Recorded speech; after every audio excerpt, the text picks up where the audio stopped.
the social worker's ethical responsibility to clients.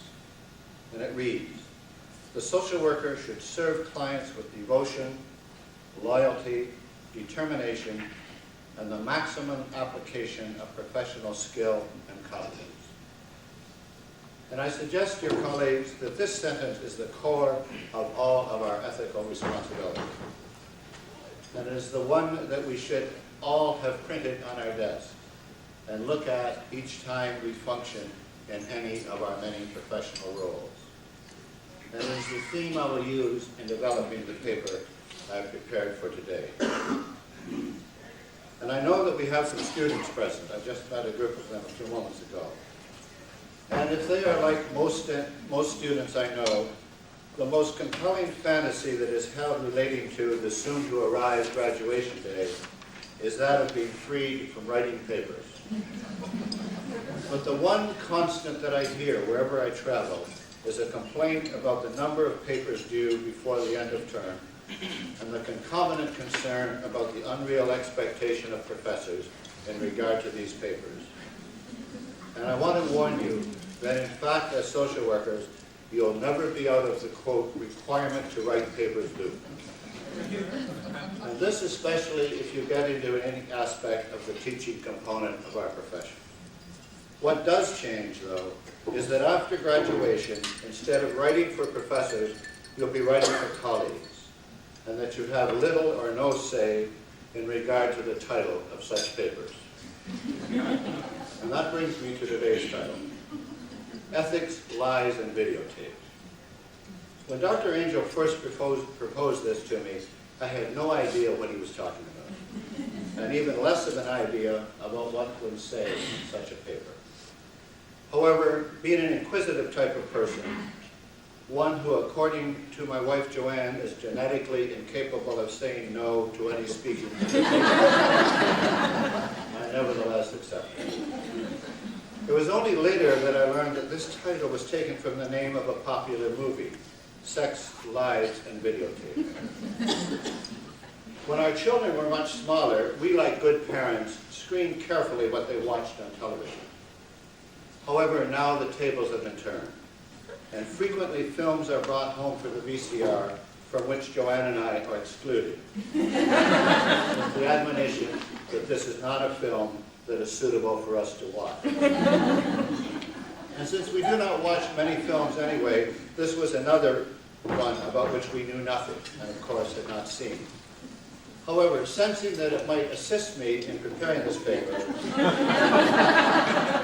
one recent evening, when none of the children was home, we rented the film. I am now totally certain that it is indeed a film from which Joanne and I would be excluded by but it did not help me much in writing it.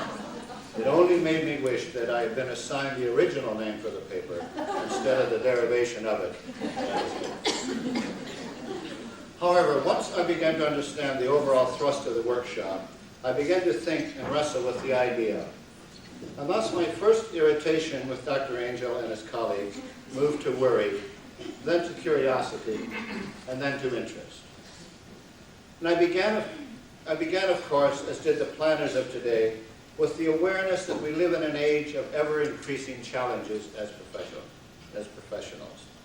As I struggled with this, and it appeared to me that our ethical struggles come from three external sources, over which we have little say, but only a responsibility to answer in ethical ways. The first challenge stems from changing societal mores. And such changes present us challenges about what is or what is not acceptable conduct by us with clients. And I believe as a profession, we have now emerged from our age of innocence about the fantasy that as social workers we are above the frailty of other humans. That is, we too are only human. And although our professional training, values, and commitment help us to control our basic instincts, the reality is that all too many of our colleagues become involved in situations with clients that are totally unacceptable to what we expect of each other. and the fact that we have to write into a code of ethics that it is unacceptable to have sexual relations with a client still astounds me. The second source of ethical challenge emerges from the extremely complicated issues that revolve around existential questions of life and death. And hence, as with our colleagues in other human service professions, we are faced with situations that would have been rare in the extreme in social work practice a few years ago. I've referred here to questions around suicide, assisted suicide, abortion, euthanasia, the mechanical prolongation of life, and on and on. These are complex, and undoubtedly they are going to become even more complex for us in the future. There is as well a third set of ethical challenges coming from without, and these are related to social work's involvement in issues related to such things as the dramatic advance in genetics and genetic counseling, to the marketing of human organs needed in organ transplants, and developments in the field of human reproduction. And as you know, these latter now permit some of the most complicated possibilities related to such things as implanted ova and fertilization by donated sperm. And a recent book I was reading talked about the possibility of artificial wombs in which the whole process of prenatal development might someday be possible. These and many more issues are part of the daily practice of some colleagues. They are highly complex. Many of them are highly emotionally charged. They need to be addressed, as indeed they are on an ongoing basis, so that some direction is available for the hairy frontline colleague. But it is not these of which I wish to speak today. For while these very dramatic and highly popularized issues that emerge from without are given front and center attention, there is another cluster of our ethical responsibilities from within, related to our knowledge, skill, and commitment. These together make up the essence of responsible practice. These are less sexy, to keep to the topic, than some of the issues to which I just alluded. However, for me, they are the ones that we frequently do not give sufficient concern. The ones of which I speak are related to the manner in which we practice our profession on a day-to-day basis. And from my perspective, they are all topics about which any one of us can take effective action. And in failing to address them, we fail to deliver our expertise to our clients in the manner to which we are committed. I suggest that these issues are not given the attention they deserve because indeed they can appear to be mundane and thus less deserving of the attention that some of the more dramatic of which I have just mentioned briefly. All of the issues I mentioned are related to social work, but I realize there are colleagues today from other professions.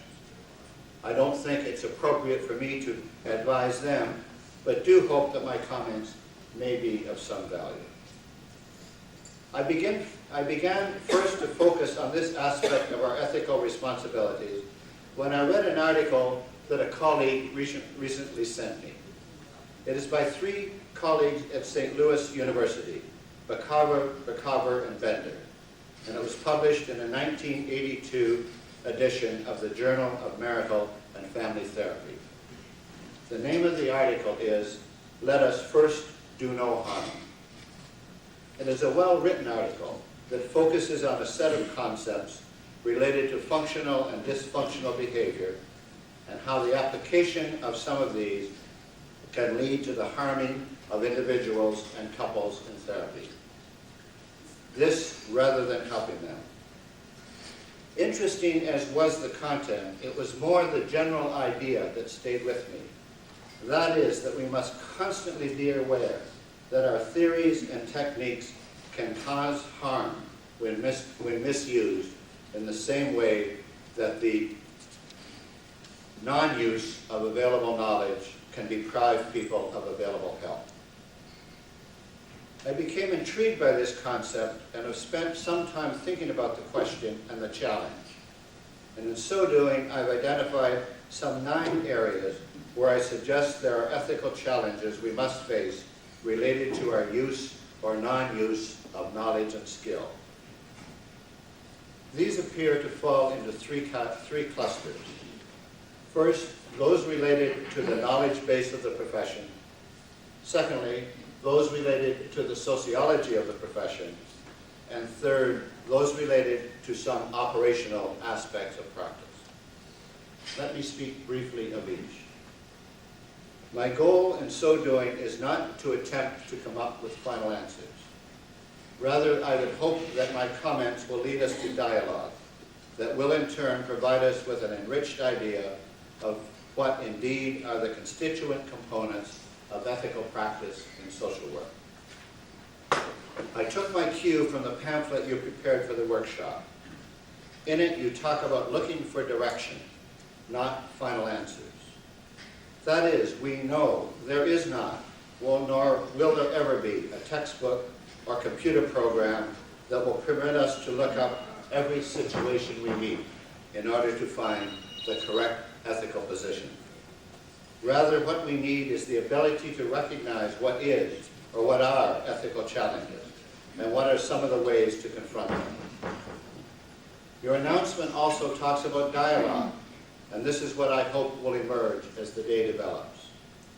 It is essential that we maintain an ongoing dialogue about these issues, seeking not final answers, but only directions that will point the way for us. As a former pilot and occasional sailor, compasses have played an important part in my life, and thus I was pleased to note that you used a compass as your logo, as a symbol of looking for direction. Let me turn now to these ethical questions which I've identified. But in so doing, I'm well aware that as we talk about them, we need to be cognizant of the possible confounding variables of bias and value. Thus, in selecting the group of 9 challenges, I must recognize that these, in fact, may reflect my own biases, and thus need to be assessed from that perspective. First, our use of knowledge. And the first 3 now that of which I speak will be related to our use of knowledge. And I've designated the first of these as our ethical responsibility to know our own history. What am I talking about here? I'm referring to that tendency that appears to be very prevalent in our profession, that by definition, anything new in social work is good, and anything old or traditional is to be avoided. I find it fascinating that we as a profession that puts so much store on the importance of a client's history and yet pays so little attention to what we can learn from our own history. Please understand, I'm not arguing here as a traditionalist. I am suggesting, though, that there's a great deal that we know from the past that instead of using and building on, we seem to have to rediscover. We seem often to be in the process of going around in circles, and this greatly holds back our ability to advance our knowledge. But why is this an ethical question? I suggest it is for 2 reasons. First, because it frequently means that clients are deprived of some forms of intervention that have been proven to be useful, but have been dropped because they are viewed as outmoded. And also, rather than advancing knowledge by building on what is known from the past, our knowledge-building efforts become devoted to rediscovering what is old. And thus we fail in our responsibility to move forward. I've often worried about this, but was strongly reminded of it again just recently when I was asked by a publisher to review a manuscript on crisis intervention. It was a good manuscript, but really did not add much to what we have long known. However, it was presented as a new and different approach. But in so doing, it scarcely mentioned some of the 30 years of developmental work that has taken place in our profession in developing this specific theory. And for example, I believe the author did not once refer to the work of, for example, Naomi Golan, a colleague who has made major contributions to crisis theory, much of which is now viewed as irrelevant because it is not new. But it was certainly better than what was being proposed. I'm not suggesting there is no place for reformulating material from the past to bring it more in context with contemporary practice. But what does concern me is the tendency to reject the past on that basis of its age and then rediscover it and present it as something new. But one of the problems or realities here is not necessarily related to ethics, but is one about which we need to think. I refer to the very high pressure on the academic arm of our profession to publish. And I find myself in an interesting position in this regard. For a long time, I complained that we were a profession that relied more on the oral transmission of knowledge rather than the written word. Thus, it was relatively easy to keep up on the literature and the research in at least one specific area of practice, and to be aware of what was emerging from the publishers. However, this has changed dramatically. As practitioners and academics, our daily mail brings us word of new publications, indeed of new journals. I was astounded at a count recently reported to me that indicates there are now 156 social work journals. This reality was made dramatically visible to me at a conference which Dr. Angel and I recently attended. On display at this event were dozens and dozens of new social work books. It was exciting, but for me at least, it was overwhelming. This is a dramatic development for the profession, but as I have just suggested, it may be that in being pressured to publish, and thus be recognized, there is a strong temptation to try and be new, rather than building on the past. A much less dramatic, but ethically more valid way of knowledge development. But on the other side of this position are some very positive development. One of the highlights of this book display was the launching of the new 3-volume set of the Encyclopedia of Social Work. This is a historic and critically important contribution to our knowledge base, one that does build very strongly from whence we have come. A second area of ethical concern again relates to the use of knowledge. After a long period of time in the profession in which we decried the lack of theory in our practice, we are now faced with the exciting situation in which we have, by my latest count, 28 different bodies of knowledge which can appropriately be called models of practice. And as we learn how each of these theories can be helpful and how each of these theories can be harmful to different persons in different situations, we are faced with the challenge of how to differentially make use of this rich spectrum. However, we still are very much in an era when there is an element of dogma in how we teach theory. Over and over again, I find colleagues, agencies, and indeed schools of social work who proclaim an adherence to a particular theoretical base or a narrow spectrum of theories and teach them as the theory of choice, ignoring or dismissing others as irrelevant. I think that in the last few years there has been a beginning shift to a greater comfort with a pluralistic theory base, but it is far from universal, and there are still many who do not subscribe to this. Again, why is this an ethical issue? I view it as such because it means that we frequently deprive clients of an approach to practice that suits their value set, their worldview, their perception of problem solving, and their aspirations for the therapeutic process.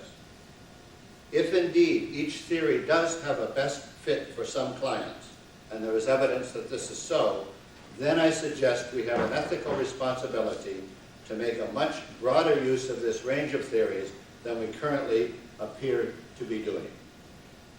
As some of you know, this is a topic of which I have considerable interest and which I could spend a great deal of time. But let me move on.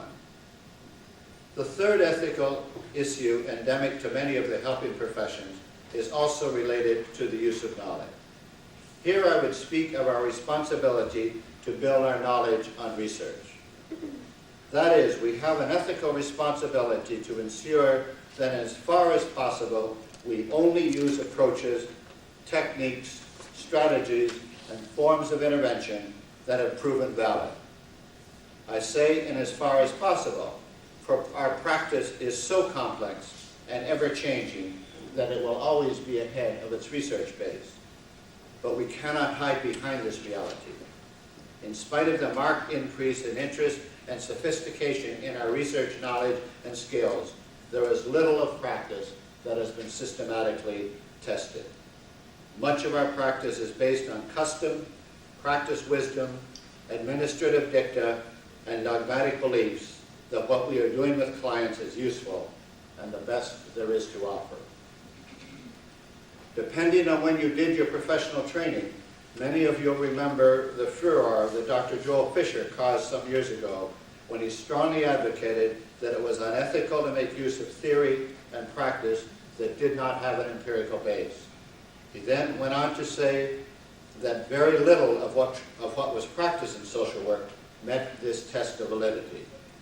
And thus for him, much of social work practice was unethical and should be ceased.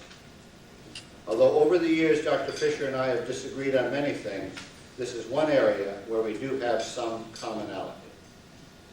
We must constantly foster an attitude in practice and a commitment of ourselves and our resources to evaluating what it is we are doing and to be ready to change and alter our practice as developing knowledge indicates. Again, a huge topic. The essential point is that we have an ethical responsibility to devote much more time, effort, and resources than we do to the testing and assessing of all aspects of our practice with clients. The second group of ethical challenges then of which I want to speak relate to the sociology of the profession. The first of these, the fourth on my list of further ethical responsibility, is our obligation to make our practice more public. That is, we need to write about what we do. We need to find a way of looking over each other's shoulder to see what it is we are doing with clients, to find out about the actuality of what it is we do and not what we think we do. This is an aspect of our practice which I suggest has serious ethical implications for us. Earlier, I mildly complained about the explosion of writing in social work, but here I am advocating still more. Because of the political reality of the university, the vast majority of our writing is done by academics. What we very much need is to find a way of encouraging practitioners to tell us what it is they do in practice. We really know very little about the profile of caseloads and how their management varies within similar settings and differs across settings. The ethical issue for me is that in spite of now well over 100 years of history in North America, we really know very little about what goes on behind closed doors.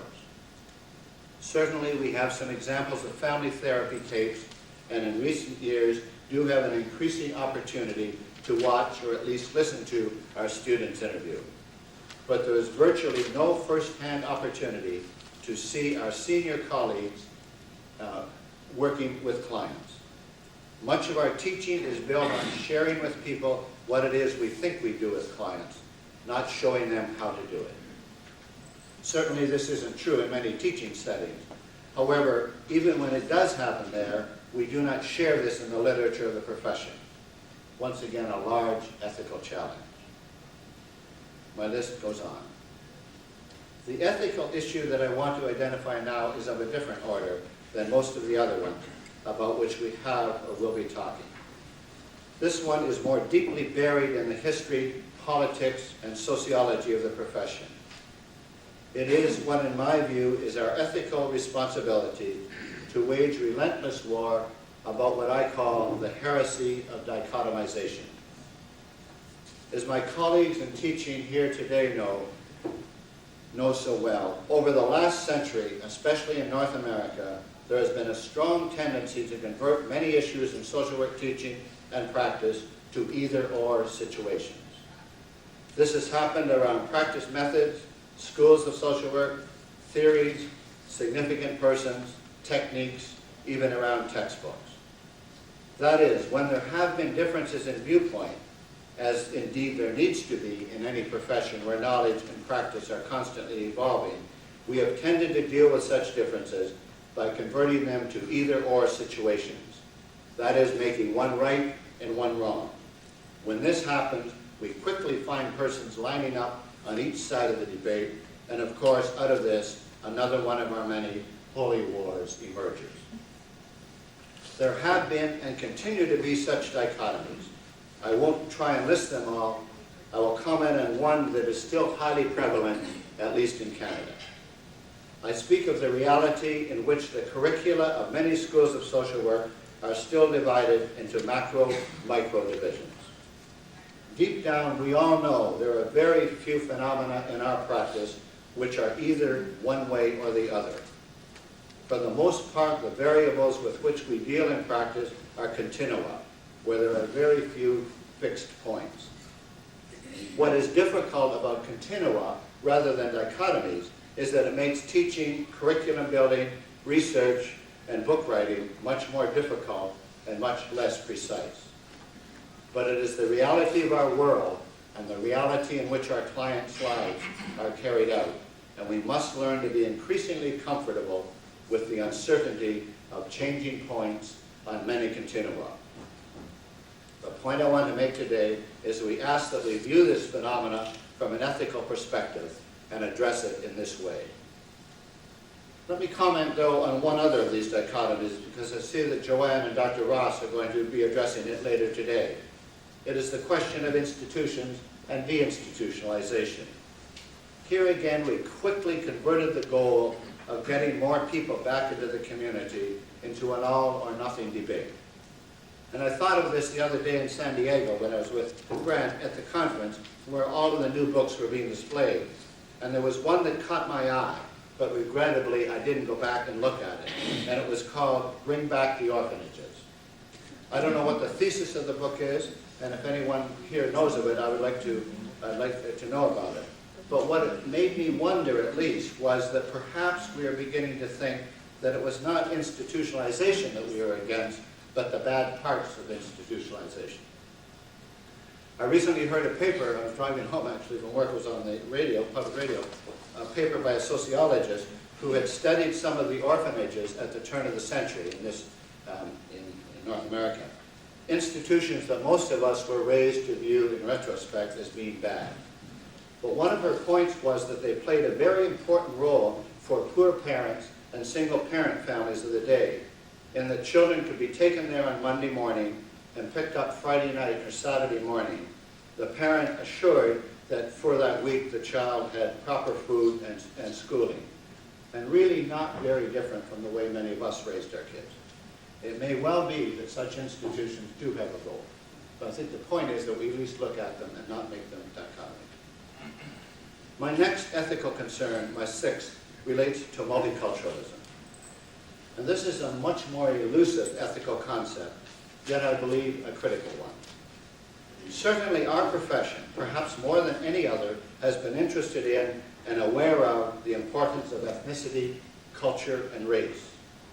From our earliest days, we have talked about these concepts and their importance in practice. What is interesting, though, is that we still have not fully developed a response to practice that is built on a multi-ethnic or cultural base. And one of the difficulties, or perhaps one of the realities of these essential concepts, is that they are also integral to us all, since we are all ethnic, since we are all members of at least one culture, and since we are all identified as belonging to some racial group. Thus, rather than seeing these issues as clinical research and policy ones, they quickly become political, either in the small sense of curriculum building or in the larger societal sense. Again, our ethical challenge in this area is the much less dramatic and emotionally laden one than that of arguing and mutual recriminations against each other. Rather, our challenge is to slowly, carefully, and thoroughly continue to build on the accumulated wisdom of our decades of practice and to develop and test out a conceptual and interventive base that appropriately responds to these complex yet essential facets of our existence. This is going to be a slow, very undramatic process that will require the testing of very precise cultural variables in many situations, so that we can indeed begin to understand what is meant by a culturally responsive approach to practice. And this becomes more important in these days as the profession takes on an increasingly higher worldwide profile. Clearly, much has been written about various aspects of this topic. However, much of this is still of a hortative or critical nature, not on the development of empirically based data. I have three more topics of which I'd like to comment. All of these are related to direct practice, but again, have an ethical concept. The first of these is a much more operationally based item than our earlier items. It is a topic that may be seen as of some surprise to you, because it is about one about which we talk little, and even more importantly, write less. I refer here to the use of interpreters in practice. This is a topic which has become of high importance to me as I've extended my interests into multicultural work.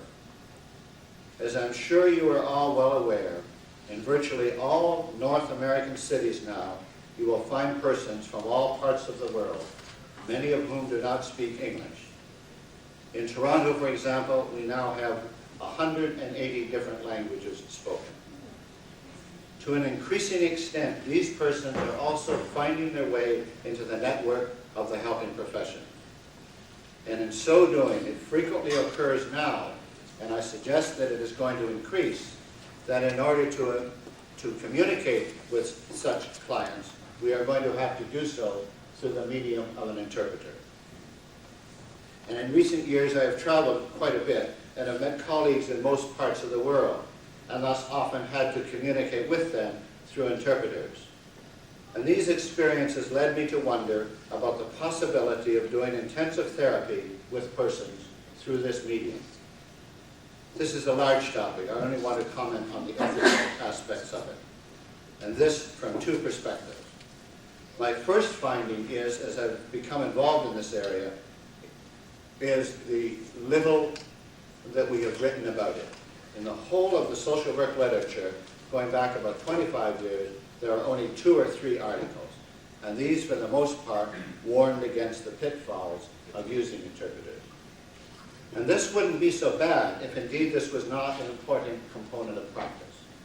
But in the last 2 research projects in which I've been involved, it is rare to find a social worker who has not had to use an interpreter in some time during their practice. And for some, this was a large part of their practice, depending obviously on where they work. But because of the increasingly critical importance of this, it is essential that we focus our attention to a careful study of it as an aspect of contemporary practice. But perhaps of more importance in my research was the range of horror stories that I was told by practitioners about what can go wrong and what harm can be done when we use other than professional interpreters. Over and over again, I've been told of young children or neighbors being called in the middle of the night to assist in interviews on various sensitive issues for which it is totally inappropriate for such persons to be involved. Another common situation is to make use of persons who are not fluent in both or either language, so that there is no accurate interpretation of what is being said. And this phenomena, alas, all too common, has led to some very serious misunderstandings, very bad practice, and very critically harmful outcomes. And since considerable harm can be done to people when we are not skilled in working effectively with interpreters, and when we use persons who are not trained or competent in this role, we again have a serious ethical issue. Again, as with the other topics about which I've discussed, this is something about which we can do something right now. My 8th topic is technology. I would like us then to think today as to look inwardly at our responsibilities as practitioners about our use of technology. Again, some of you perhaps have heard me speak on this before. I refer to our responsibility to carefully assess and as appropriate, introduce into our practice the wide range of communication facilitating technology available to us. We who are the experts in communication have scarcely touched the potential of the spectrum of such resources. Let us take as common yet powerful instrument of communication as the telephone. We are all aware of its great therapeutic potential. Those of you who do or have worked on crisis lines know that lives are saved and serious life situations dealt with by skilled colleagues on the telephone. My concern is that, again, it is an area where very little is written and about which very little research has been done. I understand, though, that the concept of teletherapy is beginning to be given some attention, but even now it is being seen by many as some kind of new fringe thing in the profession. I know of many settings where a phone conversation with a client is viewed as an administrative function and only a face-to-face contact is seen as therapeutic. My concern is that this is such a powerful instrument through which one can help and by which one can do harm. It is one that has not been given sufficient attention in our literature, in our research, in our teaching. Again, a serious ethical challenge. And beyond the telephone, there are many other resources, such as television, tape recorder, computers. Just last week, indeed, I participated in a social work doctoral defense by a television telephone network, where the student who was being examined was in Australia, the external examiner in the American Midwest, and the committee in Waterloo, Canada. And it was a highly successful event. And during the process, I several times thought that this could just as easily have been a family therapy interview with family in 3 different countries, or a team meeting, or any one of a number of therapeutic events. Again, my concern is that we have not examined these possibilities in any kind of organized way, from the perspective of potential for good, but also the potential for harm. Thus, again, we may be depriving clients of an important resource for help, or causing undue stress and strain to others for whom these resources are not appropriate. Let me go back to my comments on interpreters, because it's related to this. I was recently in Australia to study their use of interpreters. And in Australia, any social worker, physician, public health nurse, and I think teacher can have access to a licensed interpreter instantly in, I believe, any one of 35 languages on a 24-hour-a-day telephone bridge hookup anywhere in the country.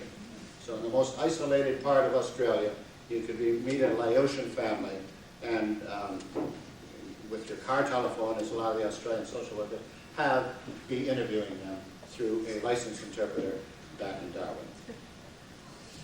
The interesting thing, and I went very excitedly to find out about it, is that one of the findings of the very early evaluative studies of this resource was the extent to which social workers were not using them, even in situations where much of their practice involved clients who did not speak English. My 9th point, I call it failure to use instrumentation. It's again one of this failure to use type.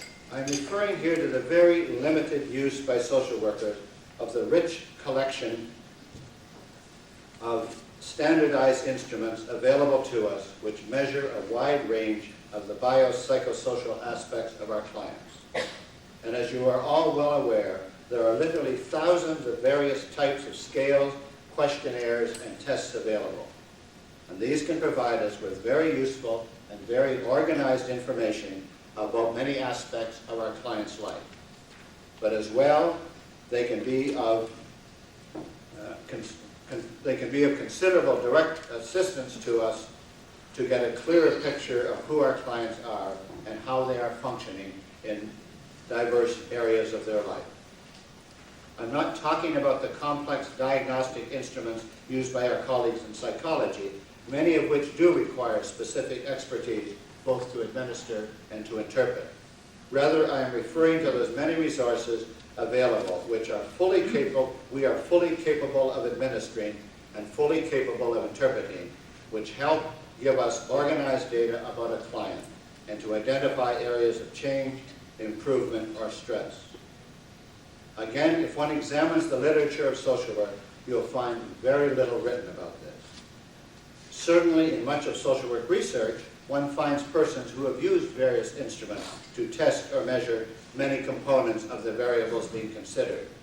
However, it is not a topic which appears in most of our methods or practice texts, rarely in our teaching, as far as I know, and is almost non-existent in the literature.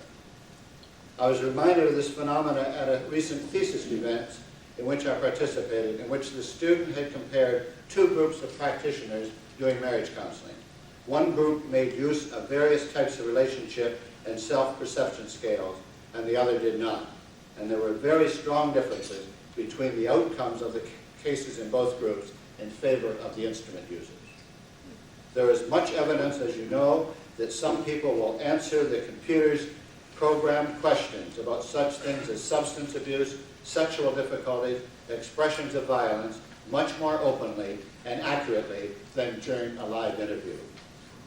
Just the other day, I read of a computer program that lets you go to confession, and you can confess your sins, and the computer program assigns an appropriate penance. We laugh at this, yet it may well be a manner in which some persons can find some relief from some aspects of guilt. Again, my point is that if there is evidence that these resources can be helpful, and if we are competent to use them, then we have an ethical responsibility to test out their relevance for practice and introduce them into our practices as is appropriate. In fact, it may be the case that we are indeed making much more use of these than we know, but again, if so, we're not writing about it, and we're not communicating these data to each other. Dear colleagues, you asked me to talk about ethics, lies, and videotape. Certainly, I was able to address the ethics part of the title. I wasn't able to find a way of working in the lives word except in the confession. Finally, I did introduce a couple of times the concept of videotape. But as I heard myself giving the paper, I think I must have come across as being very negative. And this I do not want to be. I'm excited at the dramatic breakthroughs in knowledge and practice and of the important things that are happening in our profession on a worldwide basis. I am impressed with the large number of hardworking and clearly effective colleagues in practice. I am moved by the quality and numbers of young, enthused, socially committed people coming into the profession. I am humbled by the enormity of our task. I am challenged by the reality of the ethical issues. Let us then move on, proud of what we have accomplished, but chastened by what there is still to be done. And let me close then with the sentence with which I began. The social worker should serve clients with devotion, loyalty, determination, and the maximum application of professional skill and competence. I thank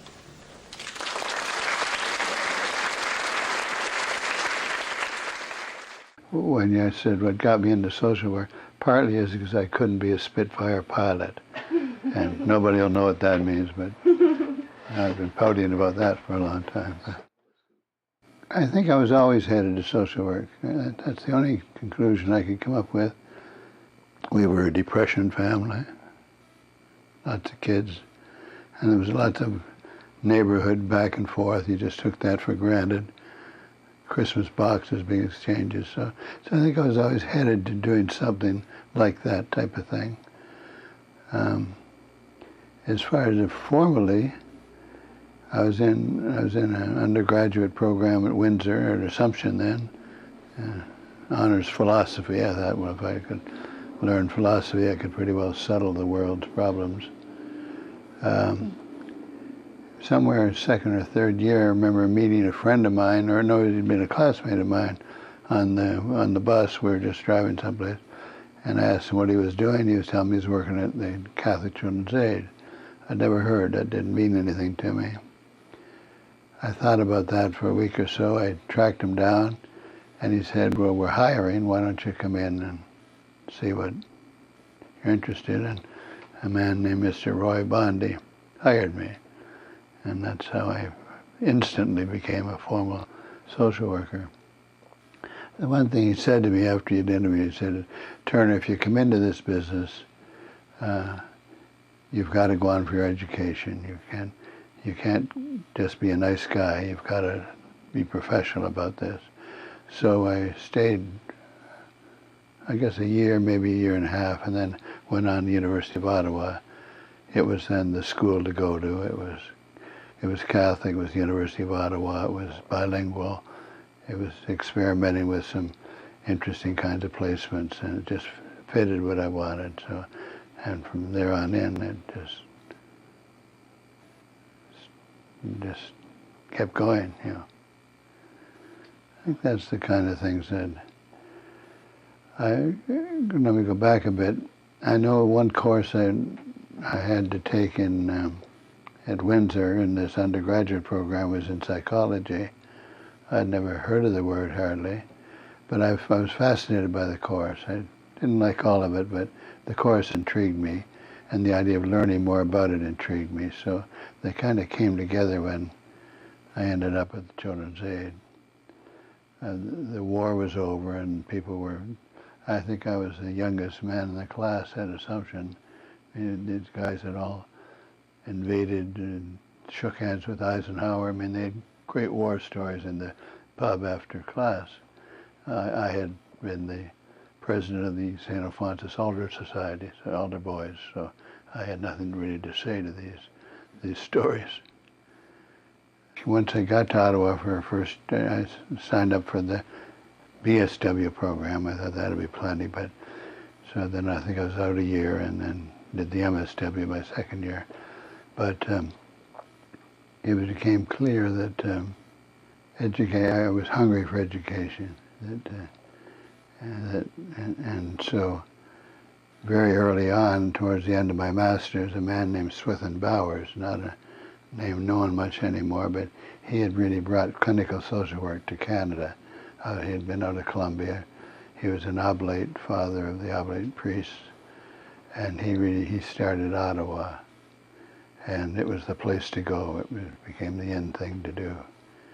So I ended up with a master's degree, and there I was. What happened then, anybody that had an advanced degree, and that was an MSW1 in Canada, just had to walk into any school of social work, and you were hired. Social work education was developing rapidly across the country. There had been long 2 or 3 solid schools been there a long time, but then suddenly there were 10 or 12, and I forget the exact number. So a couple of months after I finished my doctorate, Swithin Bowers showed up at the hospital where I was working, took me out for lunch, and I was a professor. And that's how one became a professor in those days. Now things have changed, but then just to have a degree, even to have a master's degree and to be a man, got you a job almost anywhere. But to have a doctorate was just unheard of. So I was very early on. I don't know, we've never been sure who the first doctorate in Canada was. It was one of 3 or 4 of us, but I was early on then. Yeah. I think the first one was my kind of own history, my own history was the first one. And the second one was when I was, well, here I was in second year arts, I think, and really not really sure where I was going. The psychology thing kind of shaped me, or I liked it. I liked the idea of science. I discovered science then. We were dissecting animals, and so I was hungry for learning. And well, I think what attracted me, what probably steered me away from psychology and into social work, was people. It was right. I wasn't so keen on measuring them and getting numbers to put on them, but I was fascinated by the human condition and the people we met in Children's Aid, and people we met from Detroit and Windsor and all that type of thing. So I thought I knew something about life, but not until I met some of these people. So I was intrigued by them all and liked them and found myself quite excited about wanting to do something with them and for them. Didn't have a lot to offer.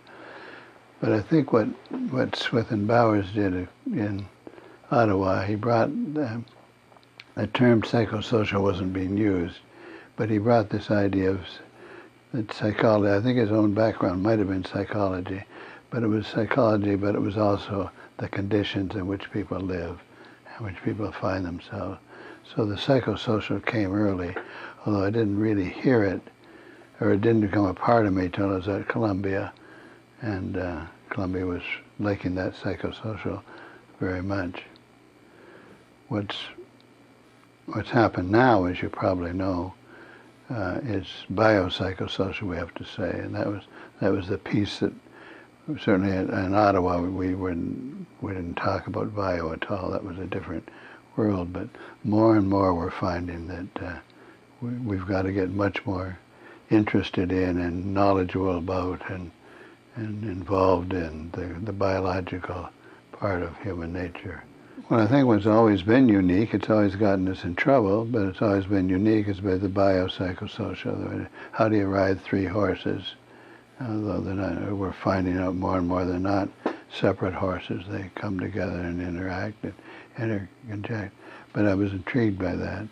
I didn't want, biology was probably my weakest. I didn't know a lot about how the machine worked, but I had my second year placement was at a hospital in Toronto, and I learned a lot there and became intrigued by it. I didn't want to be doing it, but I became intrigued by the machine that we carried around with us every day. Certainly when I got to Columbia, social work was casework. That was the magic word. Social workers did casework. No one was quite sure what that meant, but that's what we were doing. People coming out of the recreational field would say, but there are groups. We work with groups, and groups help each other. Family was almost a religion for about 10 years there. And I was fortunate enough, the founder of all of that was a man named Dr. Nate Ackerman out of Jewish Family Services. And he really led the way. There's a couple of his books there. And when I got to Columbia, I was told I couldn't take all casework courses. I had to take this family stuff and whatever that was all about. But I was lucky to have Nate, as we called him, in class when he wasn't teaching. So things were happening, saying, well, you can't just be a social worker. You've got all kinds of groups that you're dealing with. And then family isn't enough. And family crossed the line between both individuals and groups. So those things were happening to all of us without being aware of it. And they were power struggles, and they were struggles within the university, but it's the way they emerged. Well, I think the biggest change, if I had to say it in one sentence, that I've been humbled. I finally have discovered that I don't know everything, and that's been a hard thing to accept. And some of the students may challenge that, I hope. Well, I think I was just fortunate. I think a bunch of us were fortunate. We had been too young to be in the war. We came out of school in the 45, 46, and when everybody was looking and we were changing society, and we all moved away from the idea that I'm a caseworker, I'm a group worker, I'm a family worker. But for about 10 years there, these were almost flags you had to fly. And you had to say I'm a group worker, but I do casework. Oh, that was not acceptable. But very early on, I think the doctoral students, and we'll probably talk about the doctoral program, I think the doctoral students saw through that very quickly, and people who had made their whole lifetime career, Lucille Austin at Columbia, on a reputation as a casework, Helen Hellers-Perelman, they had been caseworkers for 50 years, and then to say, but I also have to do groups, but I have a good friend who's a group worker, and she will do that. But the idea that we could incorporate a different methodology. So what has changed the most, I think, is that we're much more comfortable with the idea that we're learning all the time. The game is changing, and we all have to be a part of it if we're going to do any good. The idea of writing a book seemed so far distant from me because my track record of the use of the English language was not good. I'd written a bit of paper. I had to take several sociology courses, and there's this guy Robert K. Merton, and I'd written what I thought was quite a good paper. He wrote back more red ink than I did, but his opening sentence was, "Mr. Turner, as long as you're going to continue to wage a one-person war against the ordinary usage of the English language, you're doomed to failure." But then he went on and wrote a letter to me, really.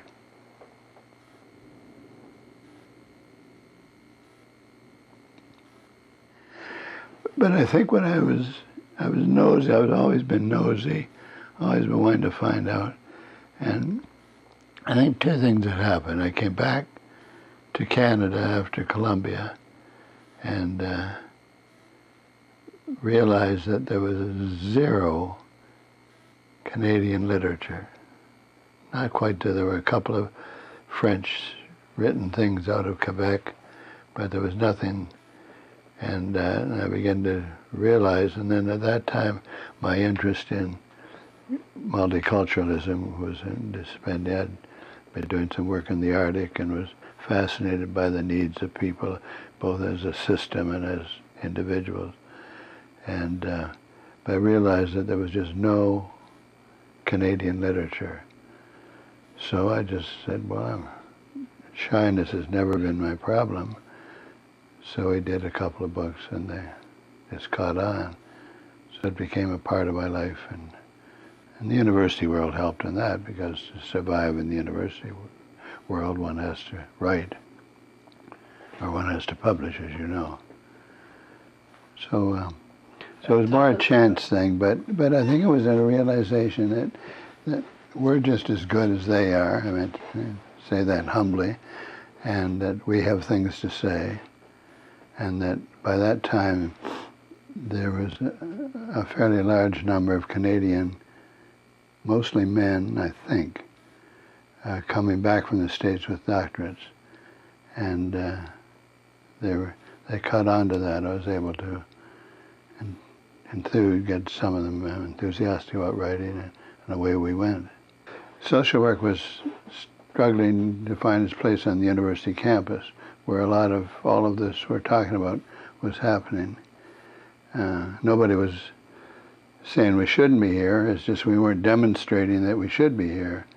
And so I came back from Columbia, knew that I had to write the more than I had written. My paper with Merton couldn't be published, and I think what it did, there were probably maybe 15, maybe not, people in various stages of their doctorate coming home. The Canadian universities were grabbing them up the minute you got off the plane or the bus, because we were desperate for faculty. That first group of faculties back from the 20s were dying off, literally, and we had this new bunch of people, a lot of guys. And I keep going back to that, but I hadn't realized until I thought about it that I guess they're saying I better get published if I'm going to get tenure. And to get tenure, I've got to write something. A couple of my professors at Columbia helped me. I keep going back to Columbia. I hadn't realized that. Herman Stein was really one. Florence Hollis was another one that influenced me. But she was scandalized that I was publishing books, just having dusted off my dissertation. It started in Ottawa. A man named Father Peter McCabe, who was a former classmate of mine way back when, and he was director of Catholic Charities of Canada. I think that was the title. And he and I had just come back from a conference, and there was so much happening. We all had ideas, and we all met this other bunch of people across the country. I think Peter and I one night had said, why don't we get these guys to each of them write something? It was dreamt up in our living room anyhow. And the first book was Contemporary Catholic Charity or something like that. It was just kind of an overview. And so we picked up across the country 10 or 12 of the more better-known Canadian social workers in Catholic Charities and asked them each to write a chapter, and they did, and it got published, and it actually sold, so not a lot, but it sold. But I thought, I think I may be onto something here. I think I have a streak of knowing what's a good deal. You could phone any one of these people across the land for your annual meeting, and they would give a great paper. But the idea of publishing that paper had never crossed their mind. And so a lot of what we got were papers given. Ernie MacDonald from Prince Edward Island was quite a well-known speaker. And we would say to Ernie, why don't you write that into a chapter? So you're right. So it was okay it was again the oral part of social work. It was okay to go to, and you'd really work on a paper. You'd go to your next agency and give their annual meeting. And these were great papers. Great papers. We were respected by society to the extent that we were received into the university, which was not I think was a surprise for a lot of people. They found that a lot of those American New York social workers, they didn't stand out and start out to be professors, but they were pulled into it. They were giving speeches to the City Council of New York, and they found they had things to say, and people listened. And the universities were expanding rapidly, and so people got pulled into the university. So I think the movement of social work as a practice centered into the universities has not been appreciated as the importance that it really has played. And these people, if you read some of the history of that New York bunch of social workers, they were tough, bright, committed, hard-working people. They kind of sneered at the university, but eventually the university almost dragged them in, I think. So we'll put it in general, though, the movement from a practice-oriented into a university-based in our society, that gives you a great legitimacy, of course. I think the people that come to mind, Hollis comes to mind immediately. She was when I hit University of Ottawa, Hollis was the big name. Gordon Hamilton was a big name. And I was quite embarrassed to find out after about 20 years that Gordon Hamilton was a woman. I almost got myself in trouble without, real movement, which, whether I know it's a movement or not, but the success of private practice had a lot, especially in the States. It isn't quite as strong here. But then a few of us and then a bunch of us, and now I think it's quite large, people went into private practice. And so they were bringing a resource to a part of society that we didn't ordinarily see in the agencies. I mean, there was some snobbery involved here, but even where you put your office was important.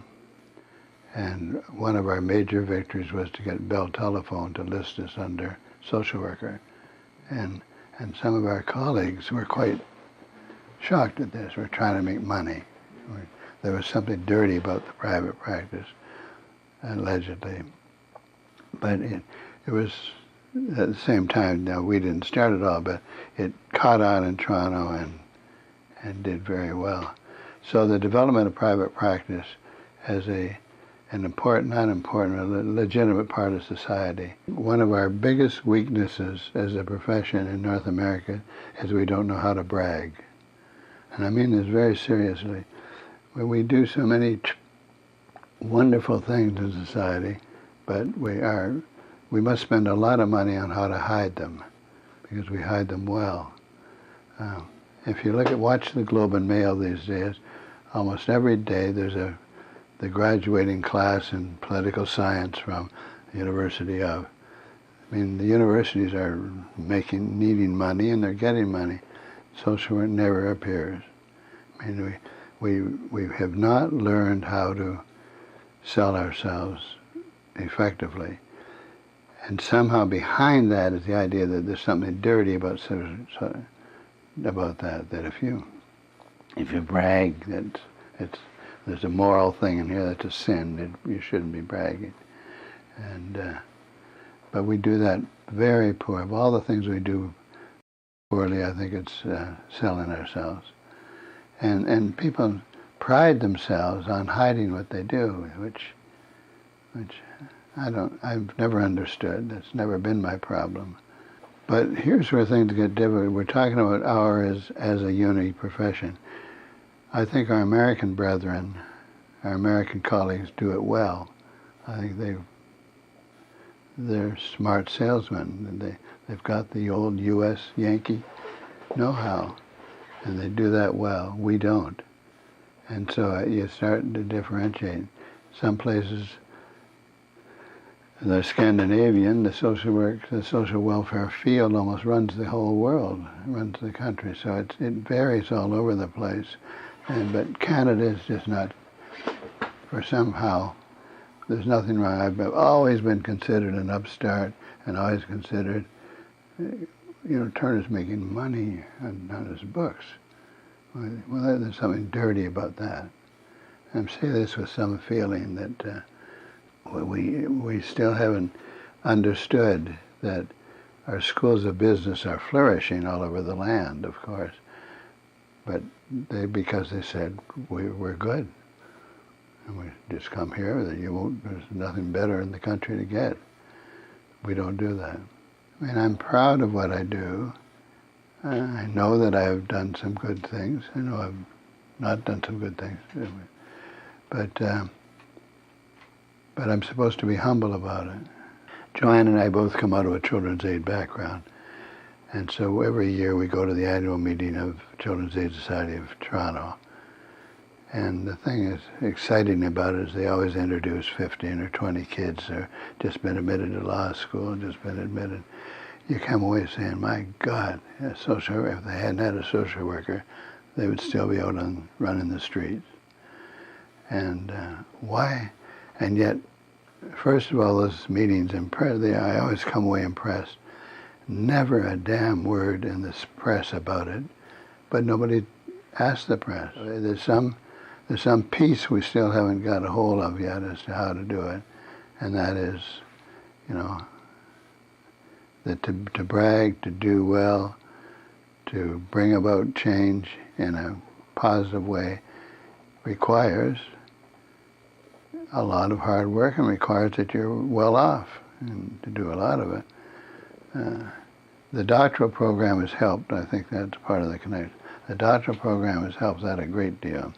Doctor, the term doctor in our society is a powerful term. Most people don't appreciate it. It's almost scary. But the trouble is, in Canada, doctor equals MD. In England, it doesn't. And we've held our own, because to be doctor in university means you have to be a scholar, and we're doing better at that too. But you've got to tell the world, I've got things that will help the world if you leave me alone and let me develop them, which is really what it's all about. The other side of it is that I'm going to be shot for this one. We have colleagues within the profession who think we're too good because we've got a doctor, and use it, but we don't use it enough. But and it took some doing. But the day I came home from New York, having defended my thesis, and one of the physicians in the hospital, a very senior man, came up, shook hands. He said, "Turner, congratulations. At least you've got a real doctorate."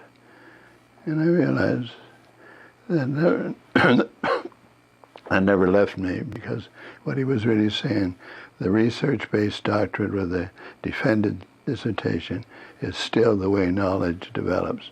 We can fix up the pieces, but you guys, we got to find out what pieces we should look at. And I think that's very true. Well, it's not easy to get a doctoral program in the universities, and we were lucky, at least in my time, to get into the university just when the university world in Canada was just exploding. Lots of new universities, and so there was place for us. And some of the old universities, Toronto, Laval, had been doing it for years, but not a lot of recognition for it. Well, we just went through what the university always said. Why should there be a faculty of social work here? What do you do? What knowledge do you bring?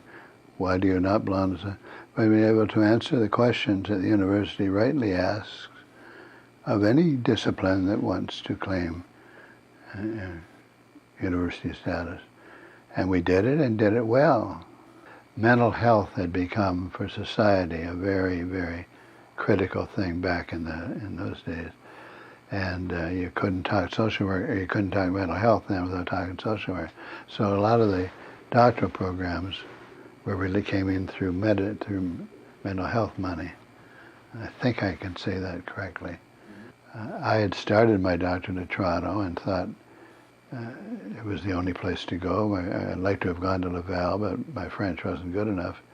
But so we took courses, 3 or 4 of us who were interested in this, and then, but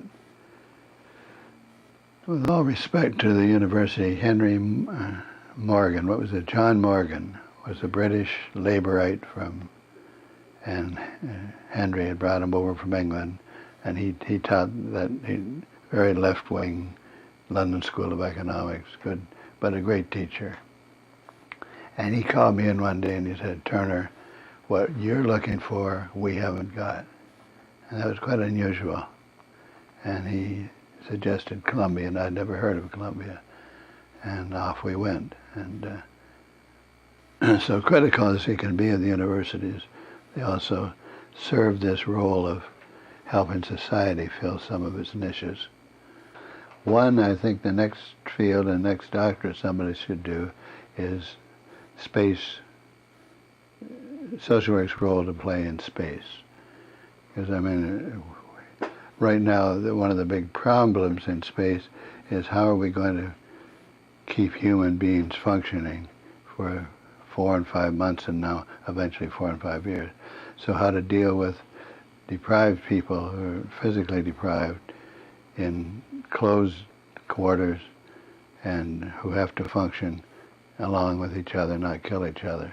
Well, social work's been doing that for centuries. And I think that, and what burns me, I'm going to get off on another topic, it's happening, but psychology is getting all the damn credit for it. I may omit the damn, but so social work, there's several social workers, I don't know, or several psychologists, I don't know them, but know of them, who are attached to space programs. Nary a word about social work. You can't pick up the paper, any paper, in which psychology hasn't done something. We can't. One of the biggest fields where social work is playing a role right now in the United States is social work in crisis times. I mean, tonight when we got home, somebody will have shot up another school, and that half an hour later, the Red Cross has sent in psychologists and counselors. We're playing a major role in the States here. And a book, what I think we should do is do a book on this. There are lots of social workers who have worked in crisis situations, but no one knows anything about it. The Red Cross gets all the credit and deserves it because of its historic structure. And psychology gets it all because of our knowledge of people under stress. And social work does all the work. Very few schools now don't have social workers on staff. It's another whole field where I think we're doing that badly. but we're always counselors, and whatever the hell that means. Canada has finally discovered that we have a north. You know, we have a huge piece of real estate and it's suddenly, the Prime Minister found it. It's suddenly discovered. There have been social workers up there for 50 years. And some of the heroes of Canadian heroes are some of these nuns who walked across the Arctic on snowshoes. You know, unbelievable stories. But we should have somebody doing histories of these people. This is an important history you're doing, but some of these people have done amazing things. So we're also going to be needed in helping to understand the North. We're going to have dozens and dozens and dozens of little schools, but they'll be isolated, but they're going to have to be able to cope with isolation and yet help kids get from being what they were to what they're going to be when they turn the TV set on. This TV is in the North now. It wasn't when I first went up there. We had some overseas placements in third world countries, and social workers talking big and tough. Nobody wanted to go. A nun went. We had one nun to go. So we talk a big game as a profession, but we've got to be ready to produce. And I think the Arctic is a place we could really, because we've had social workers up there for 50 years maybe. It's my own bias, but I think our future lies in the doctorate of social work. So when you look across the spectrum, we've done very well. We've had a couple of university presidents. We've had several vice presidents. We've had, and those vice presidencies don't come easily in the university world. But our reputation with our colleagues is good. Social work supported the unions when they were developing, but also brought some sense to it. And so we've been good politically, but the thing we've been better at is hiding that. Nothing I've done that I'm ashamed of, or I would feel bad. All of them I'd feel badly if I hadn't done them. So I think the biggest surprise has been that how easily it is to impact on society. We teach the students that, but how little we use of it ourselves.